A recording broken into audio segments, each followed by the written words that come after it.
All right, let's start recording in 5, 4, 3.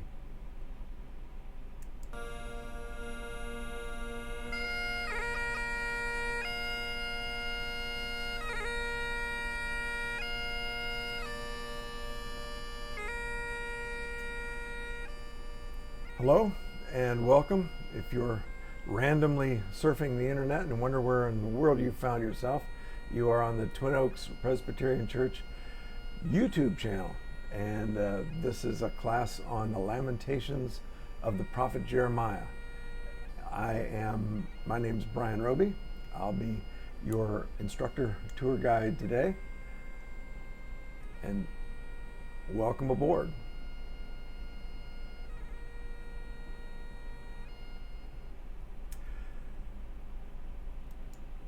That, of course, is that most lamentations of instruments, the Highland bagpipes.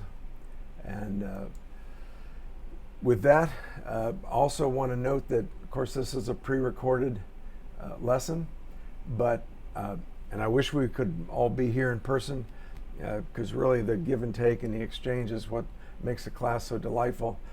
But I've got a number down here. If you got questions, as we're speaking through the poetry here, or just talking about it, if any questions come up, feel free to text that number.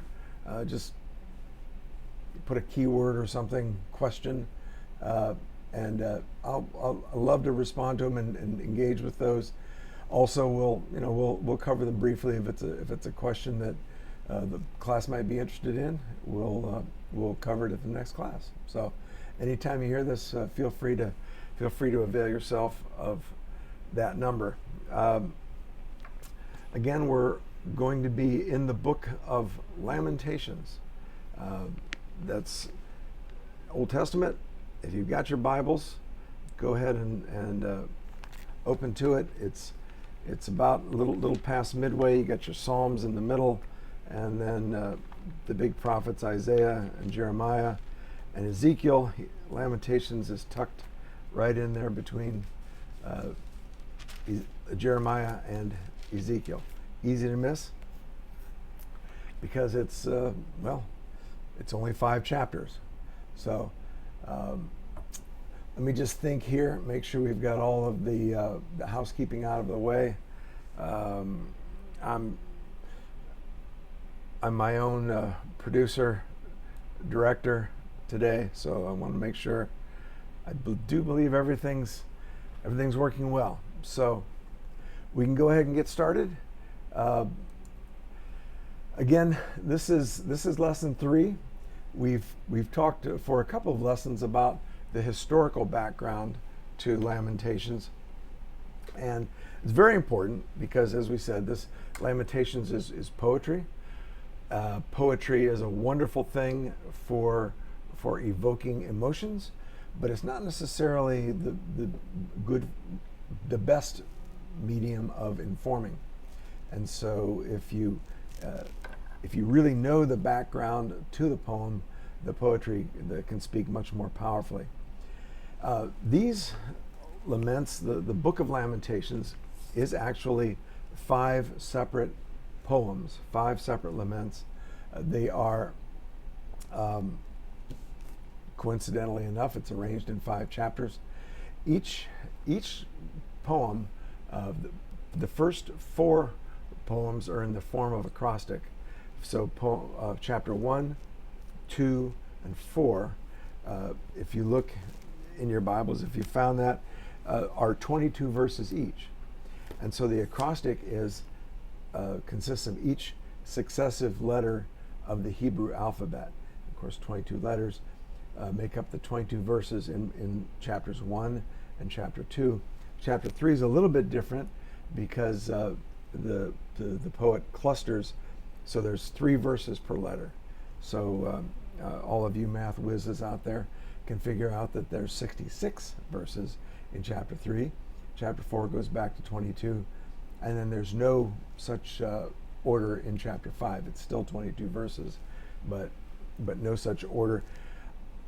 Possibly, maybe what the poet was going for was kind of an intentional irony In other words, you've got this. He's speaking of horror and chaos and destruction, and yet he has this very ordered format until he gets to chapter 5, and then he's saying, throw it out the window. But let's be honest here, this is a mess. That's just my thought.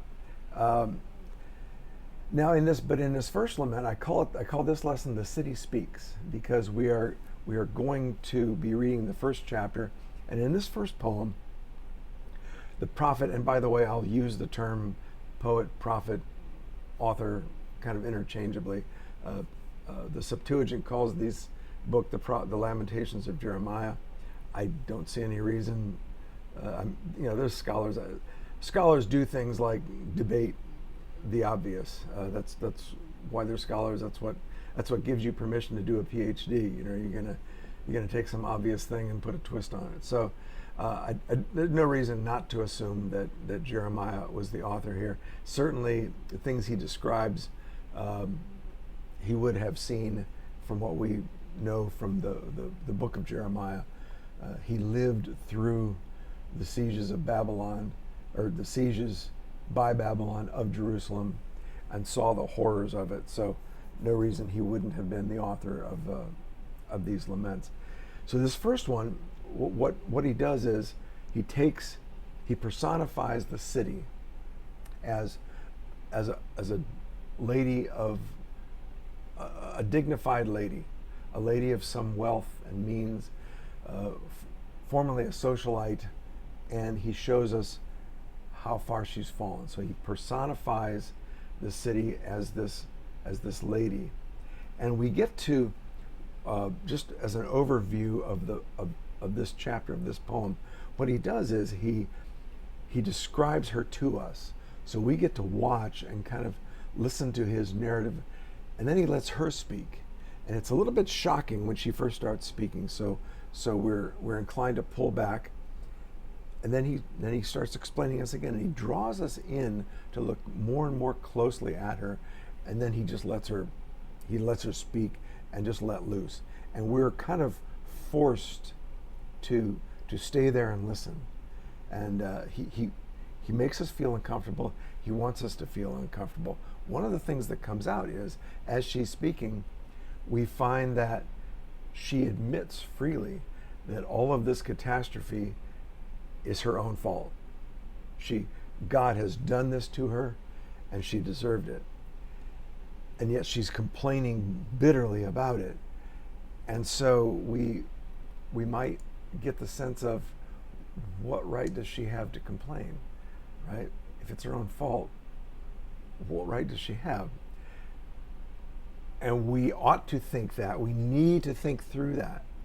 And the poet's going to make us do that, because he's not going to let us just walk away. So let's go ahead and get started.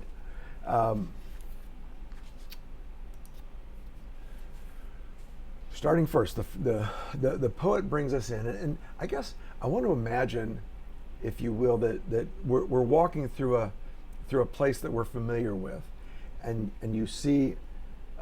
Maybe you're in Hollywood, okay? You're doing a tour, your tour guide's taking you through, and you approach an underpass and see there's kind of a little homeless tent city in there, and I was like, oh, that's kind of creepy. And then you see a woman on the ground, and she's really a mess. And you look and you think, I recognize her. And it suddenly dawns on you that she's some formerly famous person, and the tour guide begins to speak to you. So that's kind of what's happening here. Is the tour guide, the poet, is making us look at this woman, and he says, how lonely sits the city that was full of people. How like a widow she has become. She who was great among the nations, she who was a princess among the provinces, has become a slave. And so right off the bat, I don't think these are meant to be rhetorical statements, right? How lonely sits the city. I think, excuse me, it's almost as if the poet is given an exclamatory, how? Just consider, ponder, how lonely sits the city. It was full of people. This lady was great among the nations, and now she's become like a widow. And in our culture, in our day and age, particularly in a first world country like America, being a widow, and there are some of you out there, and it's heartbreaking, and it's hard, and it's difficult. But for the most part, it's not accompanied by utter destitution. In the ancient world, widowhood was not just the heartbreak of loneliness, but there was a very genuine fear for life and limb. It was indeed almost a sentence of destitution. So this is severe. She was great among the nations, and now she's become like a widow. So just these constant, there's three absolute ends of the spectrum comparisons here. She weeps bitterly in the night with tears on her cheeks. And incidentally, that's a Hebrew emphatic. That weeps bitterly is, if we were to literalistically translate it, it would say, weeping she weeps. That's how Hebrew emphasizes or creates a superlative. She weeps bitterly in the night, as a meaning night and day. That's the idea, is that all day long she's weeping. Tears on her cheeks. That word can also be jaws. The idea here is not just a little trickle, but tears all the way down. Among all her lovers, she has none to comfort her. All her friends have dealt treacherously with her. They have become her enemies. So now this is a woman. She was a socialite. She was a swinger. She had lovers. She was a popular lady on every level. She was very seductive. She was the talk of the town. She was a big deal, and now there's none to comfort her. Now, of course, the irony is that, well, we'll find out as we read more, they really weren't comforting her to begin with. They were just taking advantage of her, but she seemed to enjoy it. But now her friends, they haven't just abandoned her, they've dealt treacherously. And just to take it one step farther, the poet says they become her enemies. They don't even, it's not that they don't want anything to do with her. They are going to ravage her and take every bit of advantage, whatever they can get from her. Judah has gone into exile because of affliction and hard servitude. Now that confused me for quite a while. That I look at that, and Judah has gone into exile. I would expect it to say Judah has gone into exile, which resulted in affliction and hard servitude, right? But the idea here, remember that this wasn't just one. The fall of Jerusalem wasn't one sudden cataclysmic event.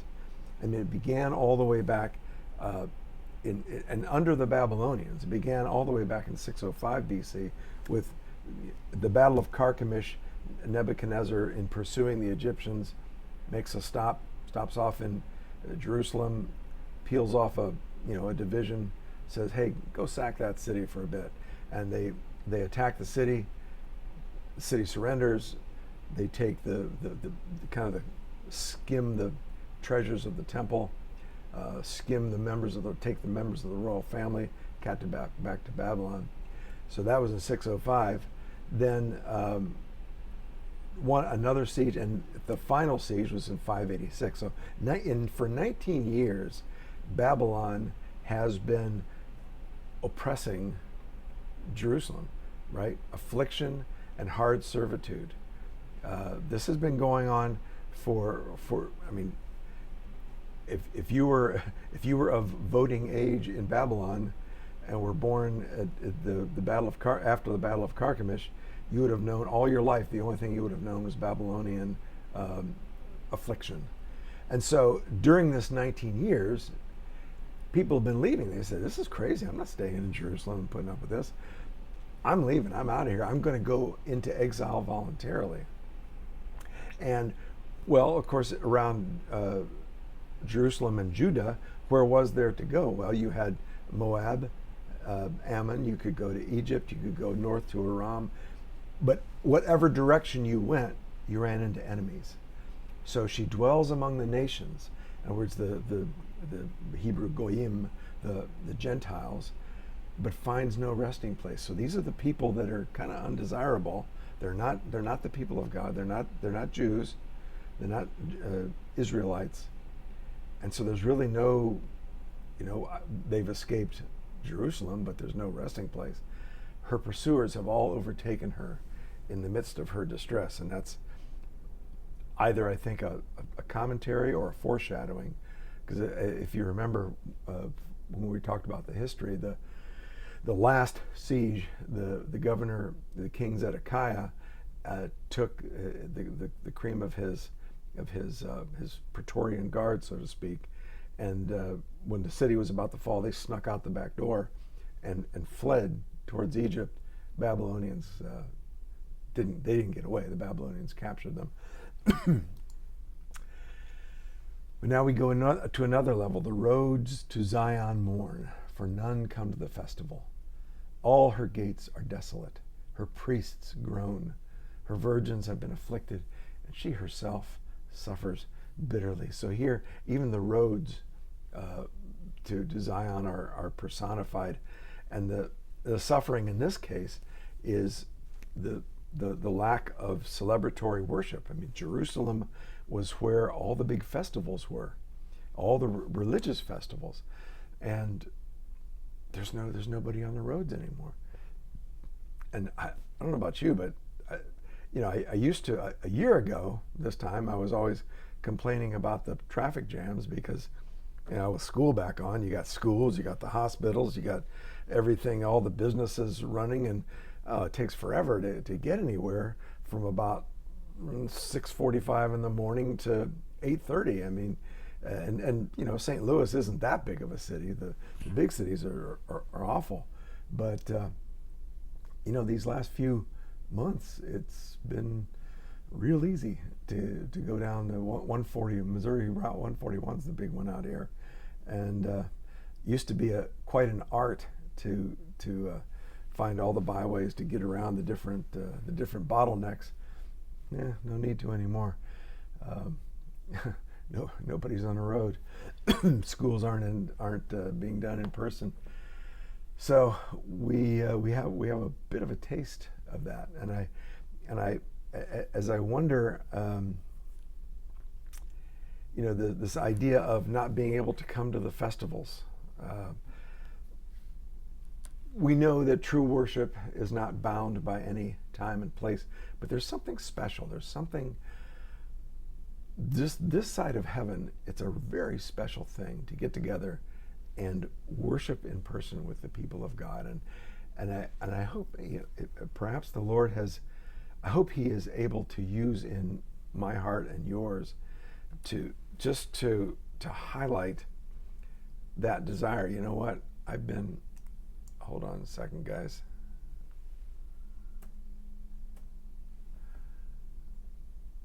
I've been sitting here with I've been in the way. Sorry about that. Little situational awareness there. And again, I need a producer. Or we need to get together in person, because it's a rich thing, and again, perhaps the Lord's using this time as to make us hungry again for that personal fellowship in our worship, and those, and many of us, and I confess I'm from time to time, shaking my fist at an overreaching government and saying, why are you locking us down, and trying to destroy the economy and so forth. But I wonder, when all the restrictions are lifted, are we going to say, well, that worshiping in my pajamas with a cup of coffee was kind of nice, and are we going to be satisfied with a live stream, or are we going to be hungry really hungry for fellowship with one another. I hope we are. I hope we are. There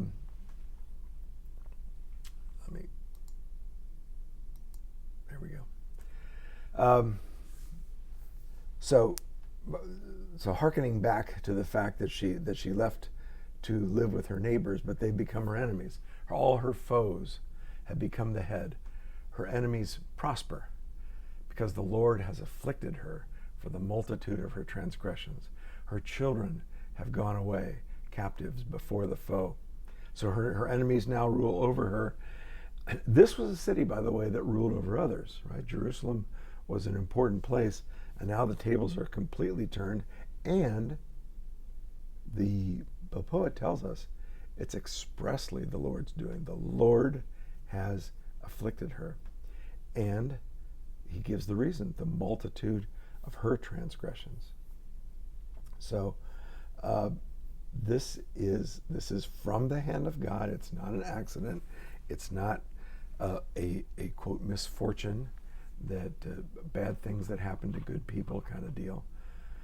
She has engaged in transgression, not just one or two, but a multitude, and the Lord himself has afflicted her. And she has lost her children, which again, as any mother can know, she's like a widow, so she's lost her husband, and she's lost her children. When it comes to personal relationships, what else is there, right? Your spouse and your children, and you know, this is utterly honest. The lady is suffering.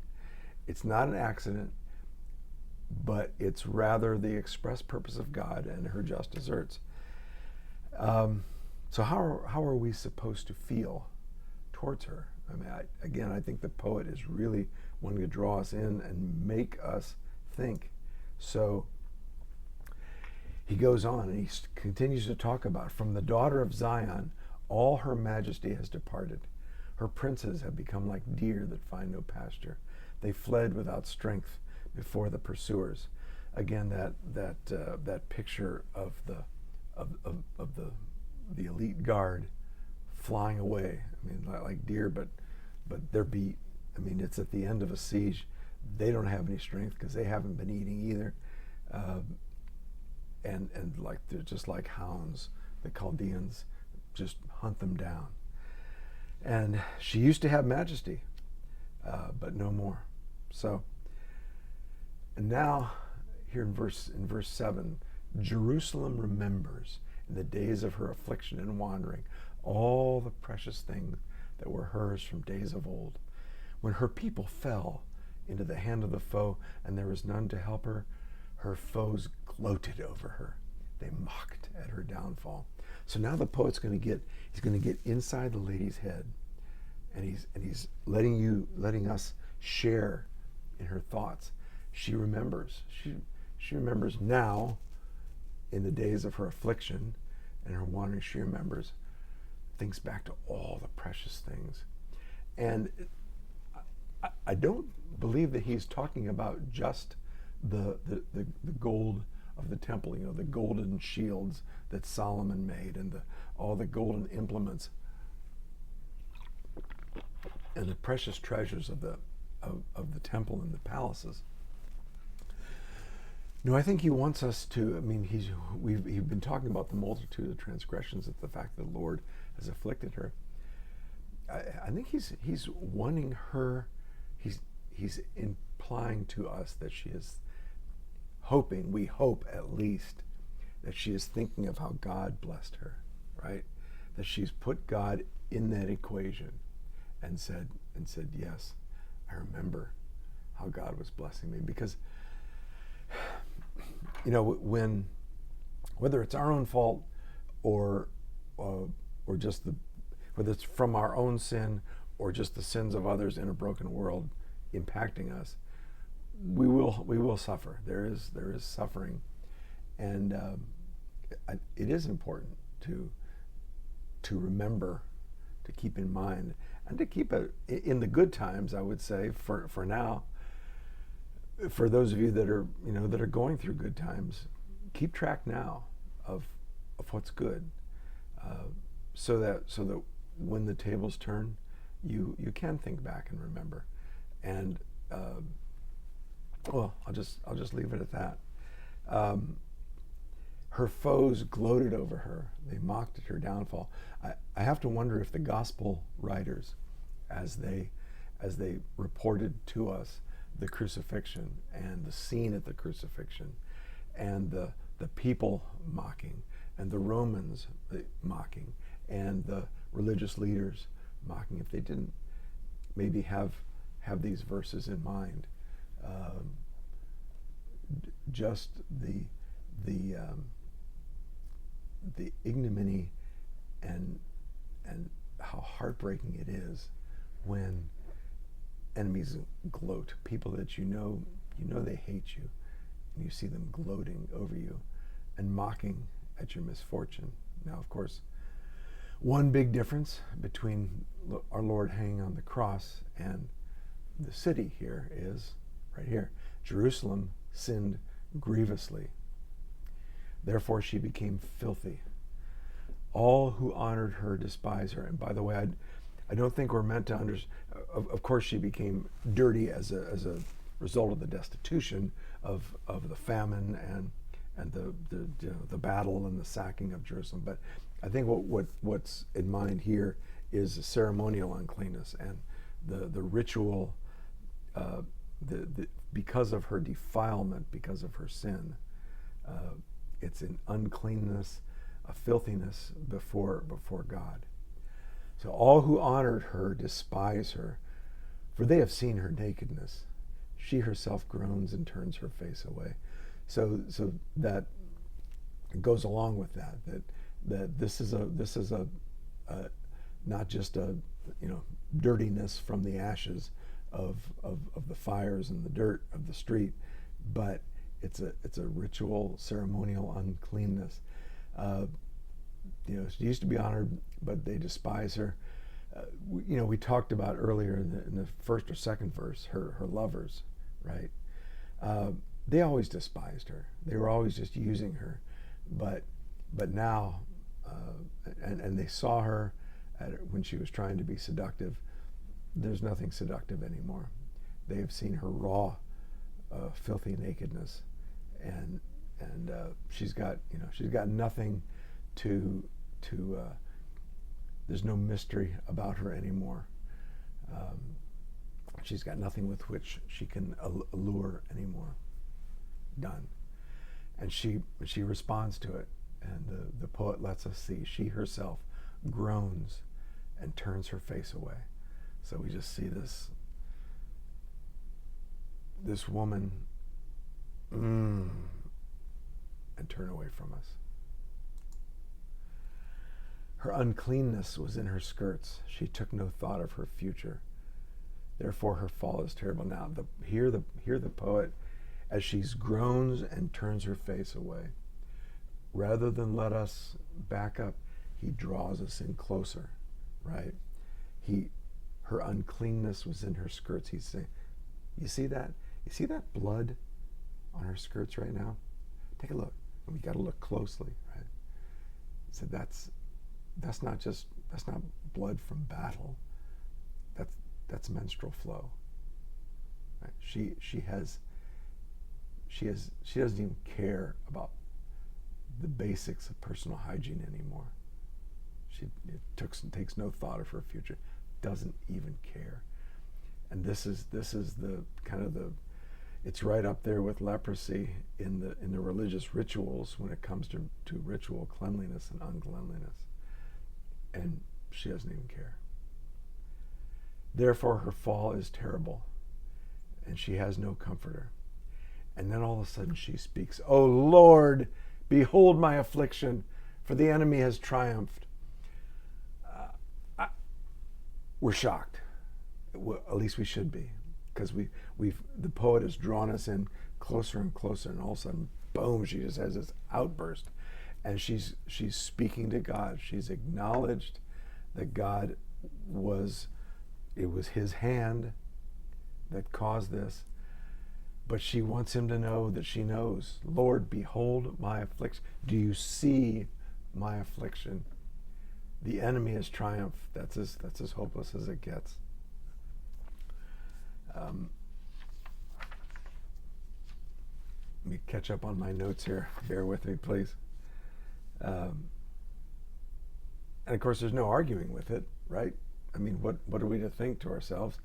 But really, the poet doesn't give us any time. He goes right in and says, yeah, the enemy has stretched out his hands over all her precious things, for she has seen. And of course, we talked about that, the 3 sacks of Jerusalem, everything she had taken. For she has seen the nations enter her sanctuary, those whom you forbade to enter your congregation. Now this is the poet kind of turns here. Okay, so he's still explaining the enemy on these sieges. He's gotten all the best of the best, and this lady has seen the nations. She's seen the Gentiles. Right, the temple had various. It was separated out and for who was allowed to approach at what, how closely, and the Gentiles were not allowed in the temple, and but now she has seen them and enter her sanctuary, right, in the form of Babylonian soldiers, Chaldean soldiers, rampage, and their mercenary allies rampaging through and just tearing everything, tearing the gold off the walls, tearing down the cedar, lighting it on fire. Those whom you forbade to enter your congregation, these people weren't allowed in by the express will of God, that God was saying, I want to set apart my people for the purpose of taking my name out to the nations. But here in my temple, just for my people.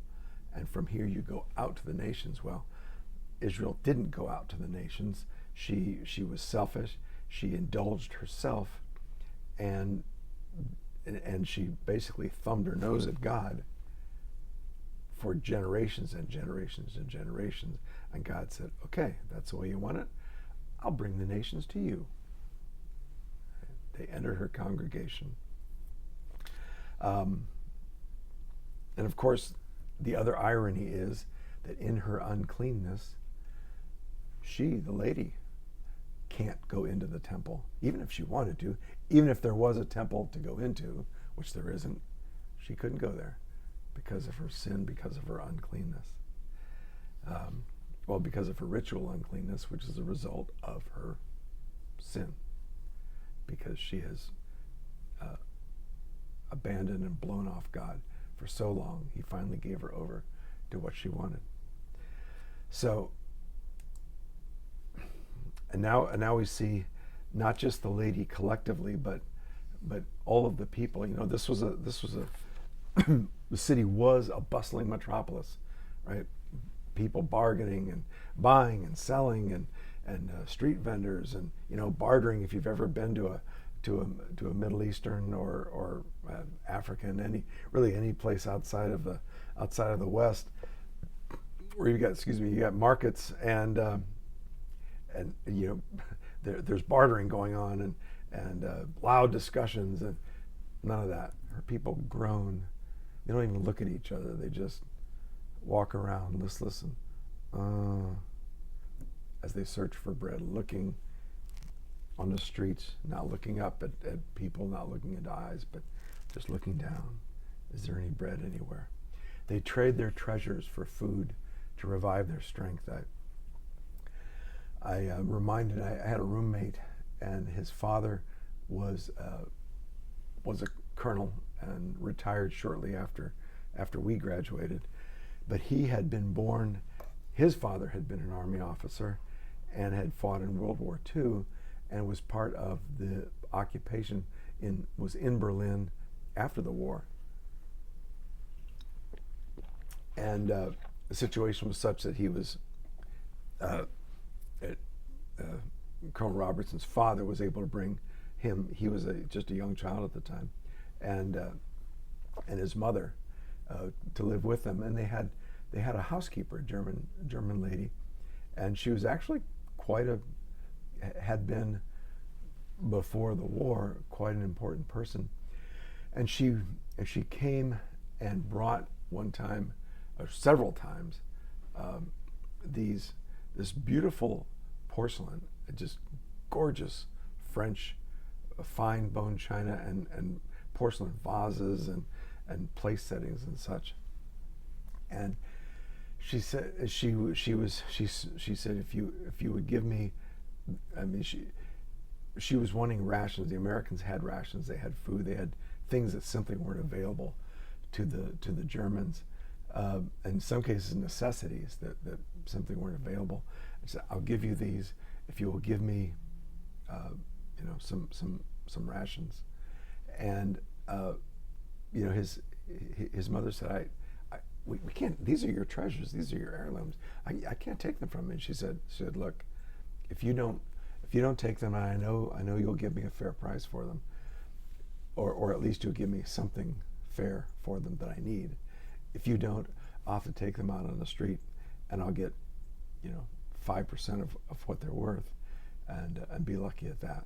So you're doing me a favor. It just reminds me that they trade their treasures for food to revive their strength. And so she speaks again. Look, O Lord, and see, for I am despised. Now we've been able to watch here as she's speaking to God, but now she turns to us. It's going to get real uncomfortable real fast.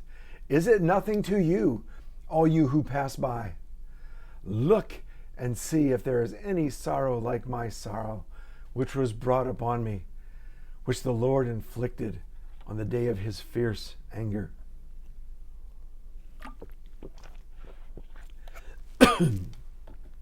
So now it's uncomfortable. Now she's calling on us, and we're not allowed to it's not just our tour guide explaining things to us. The poet's not just talking about it. Now she's calling out, and she's demanding a response. Is it nothing to you? Look at this. Look at the sorrow. Is there any sorrow like my sorrow?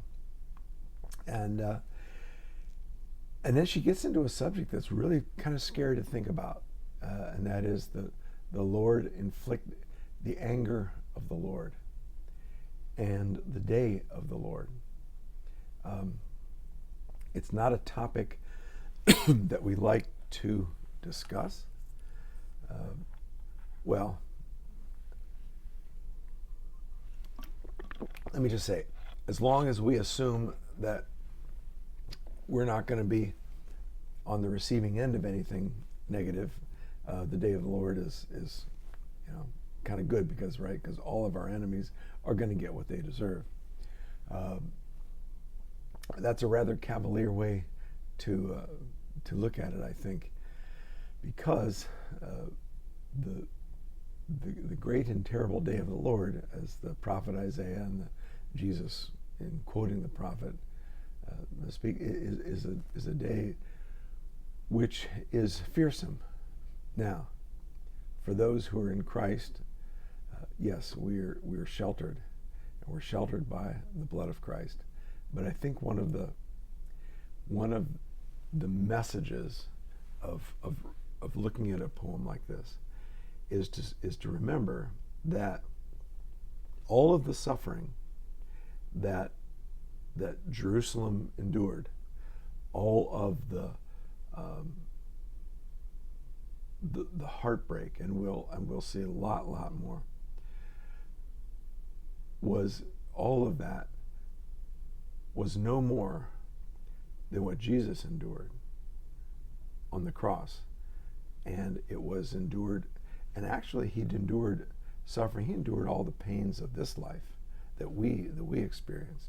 So he was tired, he was hungry, he was people tried to cheat him. He was discouraged by circumstances. He was all of those things, and yet he did all of that without sinning.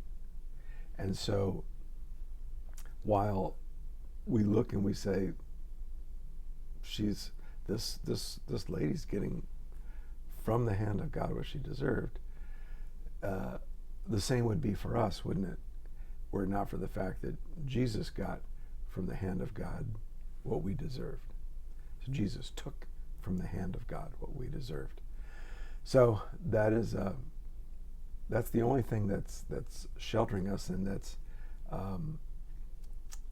separating us from the fate of this woman. And it's a truth that we need to cling to hang on to, and to those outside of Christ we need to communicate to, because this day of the Lord's fierce anger is a frightening thought. So at this point, that's about all we're going to do for right now. We're at about 40 minutes, so let me respect your time. I'll just leave you with these questions. This woman has talked to us, asked these questions. Is there any sorrow like my sorrow, this sorrow which God has afflicted on me? How are we supposed to respond to this? Is she just going to let us stand there looking at her, considering intellectually, or is she going to demand that we engage with what we see? Well, we'll find out more next time when we look at the second half of poem number 1. But for now, let's close in prayer. Heavenly Father, we thank you for your word. It challenges us. It convicts us. Lord, I would pray that we would let your Spirit draw us into it so that it could teach us, and we might walk, and we might see Jesus in this, and walk in obedience and gratitude to him. I pray these things in his name. Amen. So, until next time, take care. Hope you have a blessed week. Bye-bye.